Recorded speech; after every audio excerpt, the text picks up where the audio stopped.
आपके जो credit card पे आप परचेजेस करते हैं as a consumer, for example अगर आप ट्रैवल अब्रॉड कर रहे हैं तो आप होटल रिजर्वेशंस कर लेते हैं, या लेट्स से आपने ऑनलाइन शॉपिंग कर लिया, you are travelling abroad in another country, you pay for your purchases through your credit card, आपका फूड, आपकी अकोमोडेशन, वट एवर। सो ये सारे जो एक्सपेंसेस हैं ये आप डॉलर में या पाउंड में या यूरो में इनकर कर रहे हैं।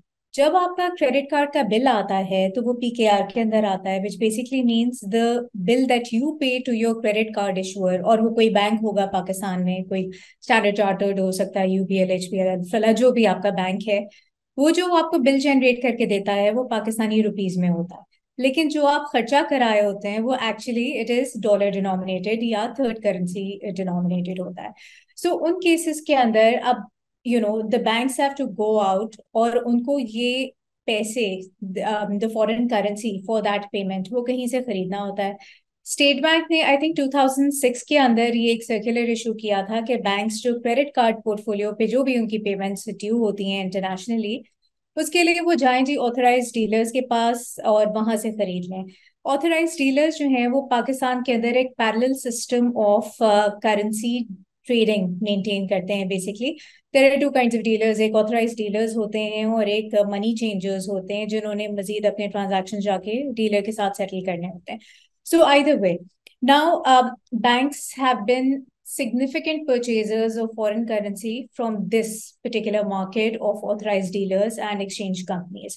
और वो जो हम डिमांड एस्टिमेट करते हैं रफली, वो कहा जाता है, again these are all rough numbers, but about 30 to 40 million dollars, which basically means साल के 1 से 1.2 billion dollars या देयर अबाउट्स।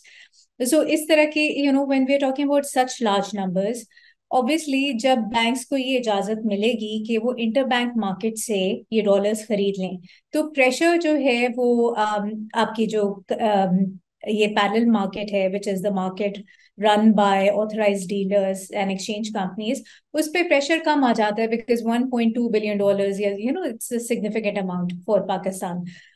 सो ये सारे जो ट्रांजैक्शंस हैं ये अब इंटरबैंक मार्केट में फ्लो होंगे। इंटरबैंक में डॉलर्स कहाँ से आते हैं? इंटरबैंक में बेसिकली एक तो कस्टमर्स के अपने ट्रांजैक्शंस के फ्लोज होते हैं, right? For example there are businesses जिनकी ट्रेड की पेमेंट्स आ रही होती हैं, for example you have exporters, या अगर ऑफिशियल चैनल से रेमिटेंसेस आ रही हैं वो बैंक्स के थ्रू वो होती हैं, रूट होती हैं इस तरह की पेमेंट्स। सो बैंक्स जो हैं वो स्टेट बैंक के साथ भी करेंसीज बाय एंड सेल कर सकते हैं। सो इंटरबैंक मार्केट पे इस मूव के बाद प्रेशर थोड़ा आएगा, और जो कर्व मार्केट है वहां से प्रेशर रिलीव होगा। शॉर्ट टर्म में आपने देखा है कि अभी एक्सचेंज रेट जो है, जो डिफरेंशियल चल रहा था which was somewhere between 30 to 40 rupees as of last week, वो अब थोड़ा सा नैरो हो गया है। अभी भी डिफरेंशियल काफी है, और डिफरेंशियल नैरो करने की जरूरत ये थी because IMF had told the government that to go ahead with the program, we will have to sort of bring the two exchange rates close, within close values of each other.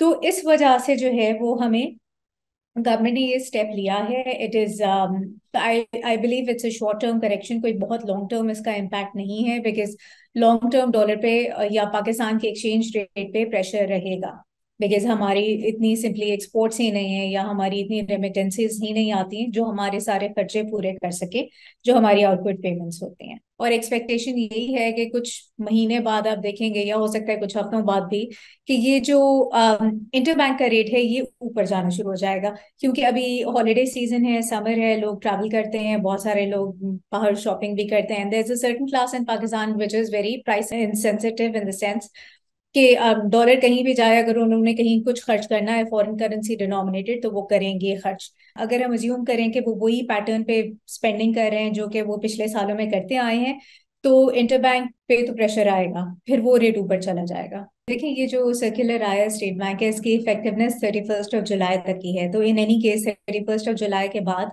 Banks के पास ये permission नहीं है कि वो interbank market से अपनी settlements करें।